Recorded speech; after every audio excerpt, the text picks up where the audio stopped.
किशन अपनी झोपड़ी में बैठा हुआ अपनी बीमार माँ को देख रहा था। उसकी माँ रोते हुए किशन से बोली, चिंता क्यों करता है बेटा, मैं ठीक हो जाऊंगी। किशन रोते हुए अपनी माँ से बोला, माँ, कभी कभी मुझे अपने ऊपर बहुत शर्म आती है कि आखिरकार मैं पैदा ही क्यों हुआ। ऐसा क्यों बोल रहा है? तू तो मेरी आंखों का तारा है।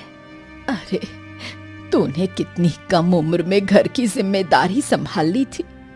मैं तो बरसों से बीमार पड़ी हूँ। इसी बात का तो मुझे रोना आता है माँ। सोचो, मैं कितना अभागा हूँ कि अपनी आंखों के सामने अपनी माँ को बीमार देख रहा हूँ, लेकिन माँ के इलाज के लिए जड़ी बूटी खरीदने के लिए भी मेरे पास धन नहीं है। अपना मन छोटा मत कर। तू वर्षों से मेरा इलाज कर रहा है और वैसे भी अब मैं थोड़ा ठीक महसूस कर रही हूँ। नहीं माँ, मैं जानता हूँ कि तेरी बीमारी दिन ब दिन बढ़ती जा रही है। कल पूरी रात तू सो नहीं पाई और खांसती रही। मैं कुछ भी करूँगा, लेकिन मैं तेरा पूरा इलाज कराऊंगा माँ, तू देखना, मैं कराऊंगा। इतना कहकर किशन अपनी झोपड़ी से बाहर निकल गया। बाहर निकलते ही बाबूलाल की पुत्री चांदनी किशन को मिल गई। क्या हुआ किशन, तुम्हारी आंखों में आंसू क्यों हैं? तुम तो जानती हो चांदनी, मेरी माँ बरसों से बीमार है। पिछले 2 दिनों से मेरे पास इतना भी पैसा नहीं है कि मैं उनको किसी अच्छे वैद्य के पास ले जाऊं, दिखाऊं, उनके लिए जड़ी बूटी खरीद सकूं। क्या कहूं, गांव में कोई काम मिल नहीं रहा जिससे कुछ धन कमा सकूं। गांव से बाहर कमाने के लिए जा नहीं सकता क्योंकि माँ अकेली है। तो ऐसे में करूं तो करूं क्या? तो मेरे पिता के पास चलो, हो सकता है वो तुम्हारी कुछ सहायता कर सकें। चांदनी किशन को अपने पिता बाबूलाल के पास ले गई और सारी घटना बताते हुए बोली, इस वक्त किशन को धन की बहुत आवश्यकता है। आपसे विनती है, कुछ उधार दे दीजिए। हाँ, क्या कहें। देखो बेटा, अगर मेरा बस चलता तो मैं तो किशन को सब कुछ दे देता। इस गांव में बहुत कम लोग जानते हैं कि किशन के पिता के मेरे ऊपर कितने एहसान हैं। लेकिन तुम तो जानती हो चांदनी कि हमारी आर्थिक स्थिति इस समय बहुत खराब है। बेटा, मेरे पास अब कुछ नहीं बचा। किशन और भी उदास हो गया और बाबूलाल से बोला, हाँ, मैं जानता हूं कि आप कठिन समय से गुजर रहे हैं, लेकिन आपने मेरे लिए सोचा, बस यही बहुत है। धन्यवाद। इतना कहकर किशन नम आंखों से बाहर चला गया और एक वृक्ष के नीचे बैठकर अपने आप से बोला, क्या करूं, किससे उधार मांगूं, क्या करूं? तभी किशन की नजर ठाकुर की हवेली पर पड़ी। ठाकुर बलराम गांव का सबसे दबंग व्यक्ति था। गांव के अधिकांश खेत ठाकुर के ही थे और वो लोगों को कर्ज भी दिया करता था। हाँ, ठाकुर साहब से ही कुछ पैसे उधार मांग कर देखता हूँ। हो सकता है कि वो मेरी कुछ मदद कर दें। हाँ, जाता हूँ। इतना कहकर किशन ठाकुर की हवेली में चला गया। ठाकुर आराम से कुर्सी पर बैठा था। ठाकुर साहब, मेरी माँ बीमार है। मेरे पास उनके इलाज के लिए बिल्कुल भी पैसा नहीं है। क्या आप मुझे कुछ धन उधार दे सकते हैं? पैसे चाहिए? अच्छा, ये तो बता, तेरी माँ की उम्र कितनी है? 60 साल की हो चुकी है ना? तो अब जीकर करेगी क्या? अरे क्यों मुझसे उधार मांगकर कर्जदार बन रहा है? अरे जा रे जा, मर जाने दे अपनी माँ को। तू भी चैन से रहना, हमको भी चैन से रहने दे। ठाकुर की बातों ने किशन के कलेजे को चीर दिया। वो अपने क्रोध को दबाते हुए बोला, ऐसा मत कहिए ठाकुर साहब। इस संसार में मेरी केवल एक माँ ही है और कोई नहीं है। आप ये कैसी बातें कर रहे हैं? देख, देने को तो मैं तुझे कर्ज दे सकता हूँ, लेकिन तेरे पास गिरवी रखने के लिए क्या है? अरे तू तो स्वयं अपनी माँ के साथ टूटी फूटी झोपड़ी में रहता है। क्या अपनी झोपड़ी को गिरवी रखेगा? अगर रखेगा तो फिर रहेगा कहाँ? बात करता है कर्ज चाहिए। अबे जा, मैं तुझे कर्ज नहीं दे सकता, चल जा। किशन ठाकुर के आगे हाथ जोड़ने लगा। ठाकुर साहब दया कीजिए, ऐसे ना भगाइए, दया कीजिए। एक बार जो मैंने मना कर दिया तो कर दिया। इससे पहले कि मैं तुझे धक्के मारकर बाहर निकालूं, अपनी मर्जी से चला जा, नहीं तो तुझे भी अपना इलाज कराना पड़ेगा। और तुझे तो पता है तेरे पास पैसा नहीं है। किशन की आंखों से आंसू बहने लगे। ये सब ठाकुर की हवेली में काम करने वाला धनीराम देख रहा था। किशन चुपचाप नजरें झुकाकर हवेली से बाहर निकल गया। ठाकुर की हवेली से अपमानित होकर किशन गांव की सीमा के निकट एक पुराने कुएं के पास जाकर बैठ गया। ये वही कुआं था जिसके बारे में वर्षों से गांव में ये प्रसिद्ध था कि यहाँ से रातों में अजीबोगरीब आवाजें आती थीं। लोग कहते थे कि उस कुएं में कुछ रहस्यमयी छुपा हुआ है और डर की वजह से कोई भी वहां पानी भरने नहीं जाता था। किशन कुएं के किनारे बैठकर फूट फूट कर रोने लगा। अब किसके पास जाऊं, किससे मदद मांगू? मुझसे अपनी माँ की गरीबी देखी नहीं जाती और ना ही उनकी तड़प। तभी वहां पर ठाकुर की हवेली का नौकर धनीराम आ गया। उसने किशन को उस कुएं के पास बैठे देखा तो चौंक गया। अरे अरे किशन भाई, तू बेटा यहाँ क्यों बैठा है? तुझे पता नहीं है क्या कि इस कुएं से अजीब अजीब आवाजें आती हैं? गांव वाले इसे अभिशप्त मानते हैं। चल चल जल्दी चल। कहाँ जाऊं? जिसकी जिंदगी में तूफान मचा हो, उसे इन आवाजों से क्या फर्क पड़ेगा काका, बताओ भला। धनीराम रहस्यमयी अंदाज में बोला। अरे कितनी विचित्र बातें करता है। जिसका पिता कभी इस गांव का सबसे बड़ा जमींदार था, जिसने गांव के गरीबों की मदद की, आज देखो भला उसका बेटा दूसरों के आगे हाथ फैला रहा है। ये सुनकर किशन चौंक गया। ये आप क्या कह रहे हैं?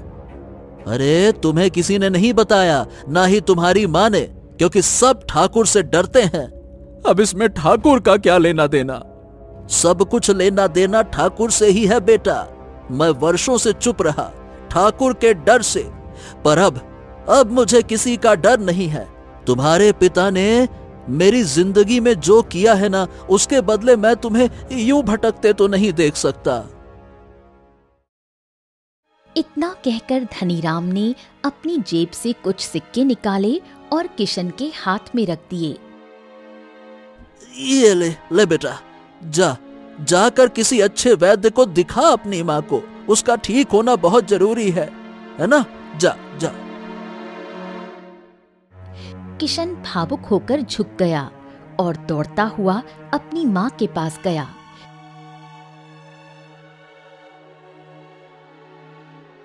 फिर वो उन्हें एक वैद्य के पास लेकर गया। वैद्य ने उसकी माँ की नब्ज देखी, आंखों में झांका और गंभीर स्वर में बोला, इनकी बीमारी शरीर में गहराई तक उतर चुकी है। अब देखो, बचने की अब कोई संभावना नहीं है, माफ करना। हाँ, ऐसा मत कहिए वैद्य जी, मेरे पास माँ के अलावा और कोई नहीं है, ऐसा ना कहिए। यही संसार का नियम है बेटा किशन।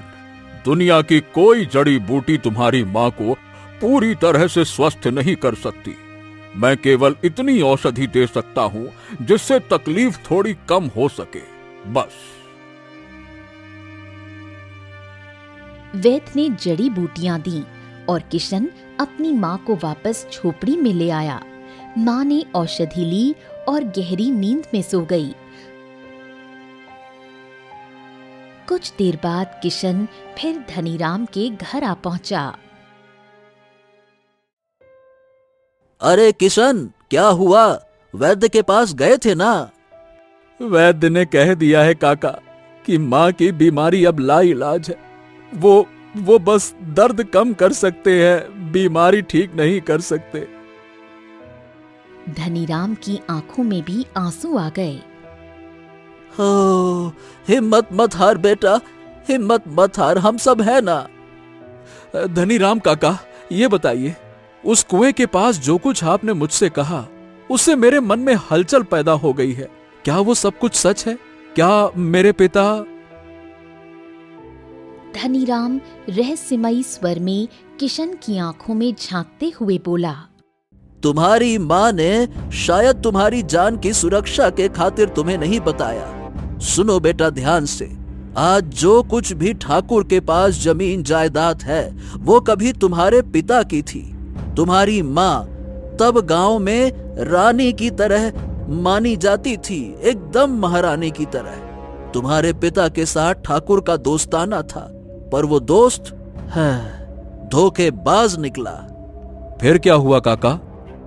तुम्हारे पिता ने ठाकुर पर आंख मूंद कर भरोसा किया और उसने उसी भरोसे का फायदा उठाकर सारे के सारे दस्तावेज अपने नाम करवा लिए। तुम्हारे पिता बेचारे टूट गए और तभी से तुम्हारे घर का बुरा समय शुरू हो गया। किशन की आंखें जलने लगीं, होंठ भींच कर बोला, फिर इसके बाद क्या हुआ काका? इसके बाद बेटा कुछ भी स्पष्ट नहीं हुआ। गांव वाले कहते हैं कि तुम्हारे पिता और ठाकुर को आखिरी बार उसी कुएं के पास देखा गया था जहां आज तुम बैठे थे। किशन की आंखें चौड़ी हो गईं। और उसी दिन से उस कुएं से आवाजें आने लगी। लोगों ने दबी जुबान में कहना शुरू कर दिया कि ठाकुर ने तुम्हारे पिता की हत्या कर दी और शव उसी कुएं में फेंक दिया। किशन का चेहरा एकदम सख्त हो गया, आंखों में आग सी चमकने लगी। आज मैं मां से सच जान कर ही रहूंगा। इतना कहकर किशन सीधे अपनी झोपड़ी की ओर दौड़ा।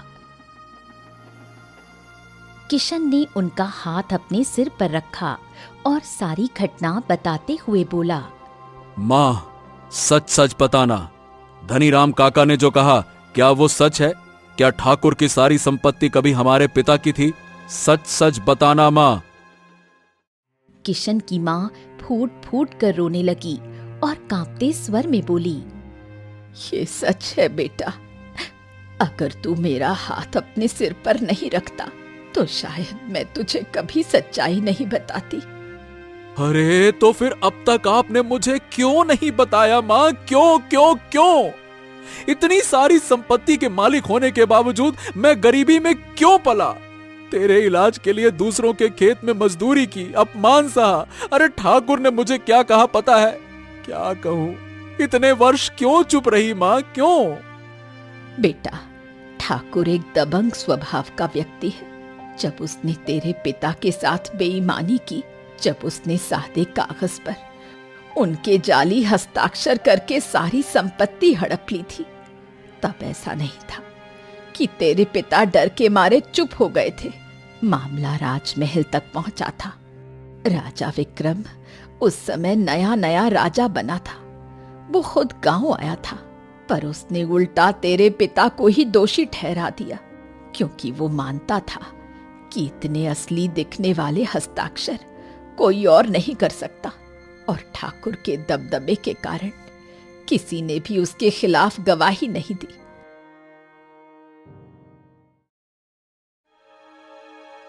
तेरे पिता तो पूरे गांव की मदद करते थे, लेकिन जब खुद पर आई तो कोई साथ खड़ा नहीं हुआ। थक हार कर वो मेरे साथ इसी झोपड़ी में आ गए थे। उस समय तू केवल 2 साल का था, और एक दिन ठाकुर के आदमी आए और बोले कि ठाकुर तेरे पिता से आखिरी बार मिलना चाहता है। वो लोग उन्हें गांव की सीमा पर उस कुएं के पास ले गए, और उसके बाद वो कभी वापस नहीं लौटे। इतना कहकर किशन की माँ फूट फूट कर रोने लगी। क्या उसने मेरे पिताजी के हस्ताक्षर इतने सटीक कर दिए थे कि राजा विक्रम भी धोखा खा गया? हाँ बेटा, राजा विक्रम भी धोखा खा गया और फिर तेरे पिता टूट गए थे, क्योंकि जिन गांव वालों की उन्होंने जीवन भर मदद की उन्हीं ने मुंह मोड़ लिया। किशन की आंखें लाल हो गईं, दिल में आग धधकने लगी। उसी समय उसने निर्णय लिया।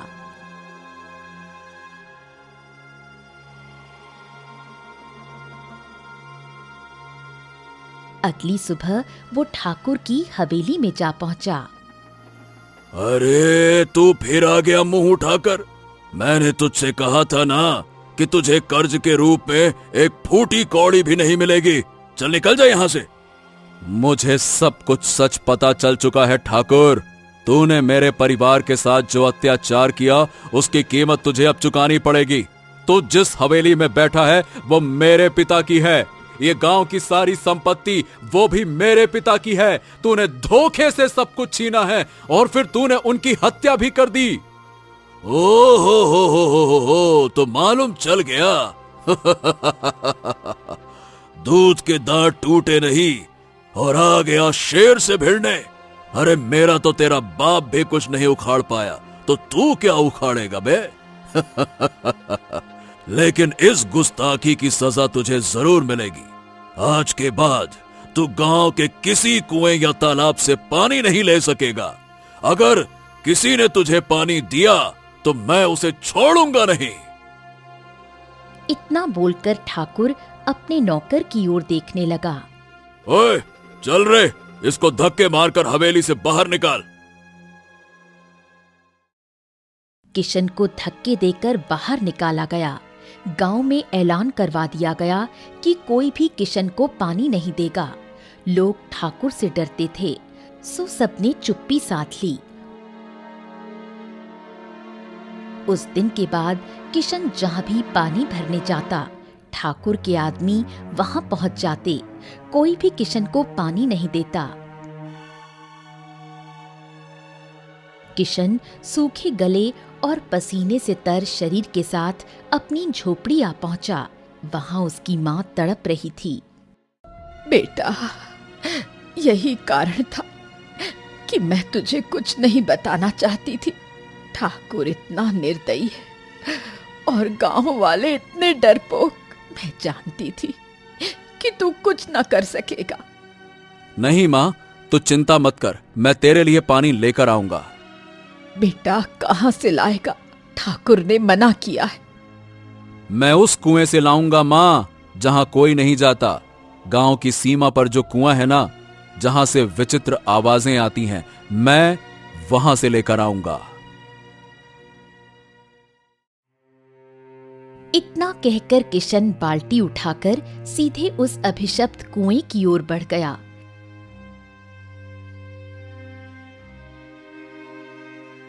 किशन ने जैसे ही बाल्टी कुएं में डाली, केवल बाल्टी की गूंज सुनाई दी। उसने कई बार प्रयास किया, लेकिन हर बार बाल्टी सूखी ही लौट आई थी।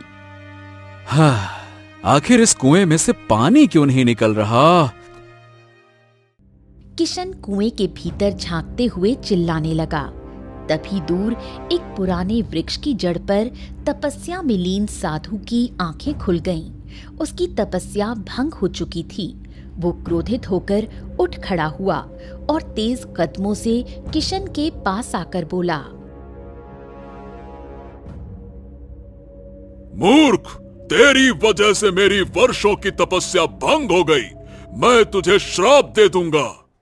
हाँ तो दे दीजिए ना साधु महाराज, किस बात का इंतजार है? अरे मैं तो कहता हूं मुझे जलाकर राख कर दीजिए। वैसे भी मेरे जीवन का कोई मूल्य नहीं बचा। मेरा होना या न होना अब बराबर है। मार डालिए मुझे। किशन के विवशता भरे शब्द सुनकर साधु चौंक गया। उसका क्रोध धीरे धीरे शांत हो गया। तू तो संसार से हारा हुआ लगता है, जैसे किसी गहरे दुख में डूबा हो। चल बता, तुझे क्या समस्या है? किशन फूट फूट कर रो पड़ा और उसने साधु को अपने जीवन की पूरी कथा सुना दी। माँ की बीमारी, ठाकुर का अत्याचार, पिता की हत्या और संपत्ति की चोरी। सब कुछ सुनने के बाद साधु का चेहरा गंभीर हो गया। वो चुपचाप गांव के पास गया और कुएं में झांककर कुछ रहस्यमयी मंत्र पढ़ने लगा। फिर वो किशन की ओर देखकर बोला, तेरे पिता के साथ जो कुछ भी हुआ वो अत्यंत दुखद है, लेकिन अच्छा हुआ कि मेरी तपस्या भंग हुई। ये सब जानकर मुझे लगा कि ये तपस्या किसी काम की नहीं थी अगर मैं अपनी शक्ति का उपयोग करके अत्याचार को रोक ना पाऊं। इतना कहकर साधु ने बाल्टी स्वयं कुएं में डाल दी और इस बार बाल्टी पानी से भरकर बाहर आ गई। जा बेटा, सबसे पहले अपनी माँ की प्यास बुझा, फिर स्वयं पानी पी और उसके बाद यहाँ लौट आ। मैं तेरा इंतजार करूंगा। जा।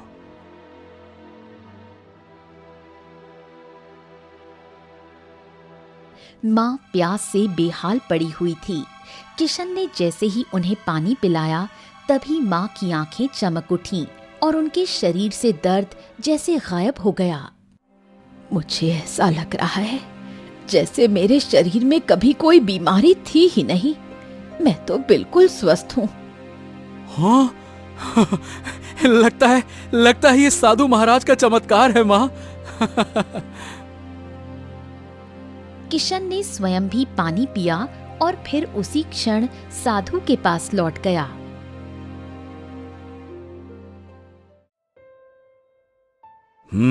अब जा, राजा विक्रम को बुला ले आ।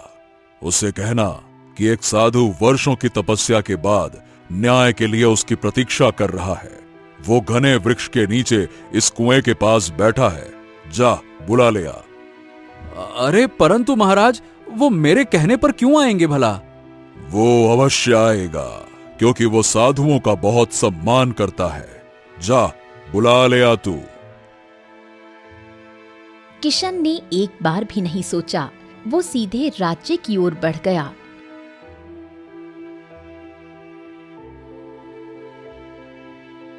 कुछ ही समय में वो राज दरबार में खड़ा था। महाराज की जय हो। महाराज, न्याय करने के लिए कृपया हमारे गांव चलिए। ये क्या बात कर रहे हो? हम तुम्हारे गांव चले? क्या तुम अपने आप को राज्य से बड़ा समझते हो क्या? है? नहीं, क्षमा करें महाराज, परंतु एक साधु ने आपको ही याद किया है। उस साधु ने कहा है कि वर्षों की तपस्या के बाद अब वो केवल राजा विक्रम से ही न्याय मांगेंगे। राजा विक्रम ने जैसे ही साधु का नाम सुना, वो एक क्षण में उठ खड़ा हुआ। उसने 2 सैनिकों को अपने साथ लिया और सीधे कुएं के पास पहुंचा।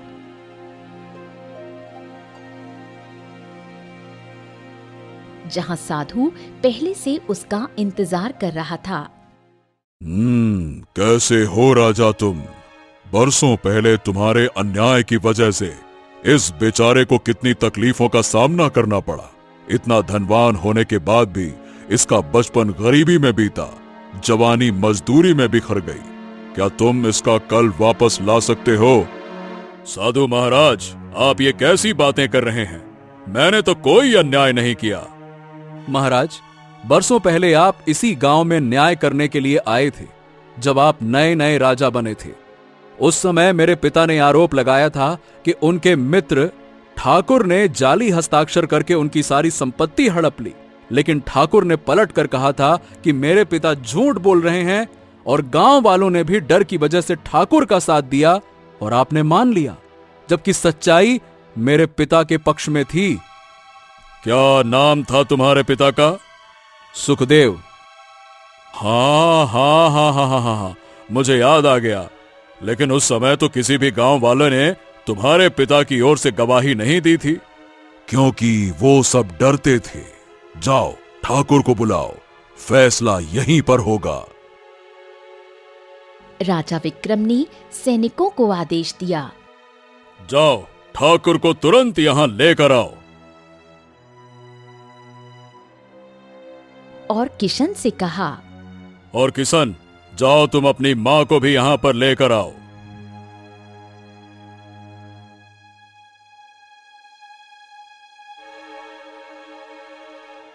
कुछ ही समय में कुएं के पास ठाकुर किशन की मां उपस्थित थे। तो ठाकुर, वर्षों पहले क्या तुमने जाली हस्ताक्षर करके अपने मित्र सुखदेव की संपत्ति हड़प ली थी? साफ साफ बताओ।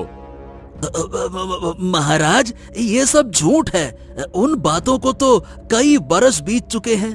इनके पास भला क्या सबूत है कि वो हस्ताक्षर जाली थे? तभी साधु ने तेज स्वर में मंत्र पढ़ना शुरू कर दिया। अगले ही पल रंग बिरंगी किरणें साधु के चारों ओर से उठीं और कुएं के अंदर समा गईं। कुछ देर बाद वही किरणें कुएं से बाहर आईं और हवा में लहराते हुए एक पुरुष का आकार लेने लगीं। वो कोई और नहीं, सुखदेव की आत्मा थी। वहां उपस्थित सब लोग स्तब्ध रह गए। ठाकुर का चेहरा पीला पड़ गया और वो डर के मारे कांपने लगा। हा, डरो मत, डरो मत। ये सुखदेव नहीं, सुखदेव की आत्मा है, जिसे तुमने मारकर इसी कुएं में फेंक दिया था। महाराज, साधु महाराज सत्य कह रहे हैं। ठाकुर ने ही मेरे जाली हस्ताक्षर करके मेरी सारी संपत्ति हड़प ली थी, और तब भी उसका दिल नहीं भरा तो उसने मुझे इस कुएं के पास बुलाया और धोखे से पीछे से वार करके मुझे इसी कुएं में फेंक दिया। तब से मेरी आत्मा भटक रही थी। हर रात इस कुएं से जो विचित्र आवाजें आती थी, वो मेरी आत्मा की तड़प थी। और यही वजह थी कि गांव वाले इस कुएं के पास नहीं आते थे, और ठाकुर ने सभी को धमकाकर इस कुएं से दूर रखा ताकि उसका राज न खुल जाए। इतना कहकर साधु ने अपनी आंखें बंद की और कुछ और मंत्रों का उच्चारण किया। रंग बिरंगी रोशनी सुखदेव की आत्मा के चारों ओर घूमने लगी। जा सुखदेव जा, तुझे मुक्ति मिल गई। सुखदेव मुस्कुराया और उसकी आत्मा रोशनी में गायब हो गई। सैनिकों, इस पापी ठाकुर को घसीटते हुए कारागार में डाल दो। ये जीवन भर वहीं सड़ेगा, और आज से गांव की सारी संपत्ति का असली हकदार किशन होगा। सैनिक और राजा विक्रम ठाकुर को घसीटते हुए वहां से ले गए। साधु मुस्कुराते हुए चुपचाप जंगल की ओर चला गया। किशन ने अपनी मां का हाथ थाम लिया और वो दोनों सीधे उस हवेली की ओर चल पड़े जो कभी सुखदेव की थी और अब उसका असली वारिस लौट चुका था।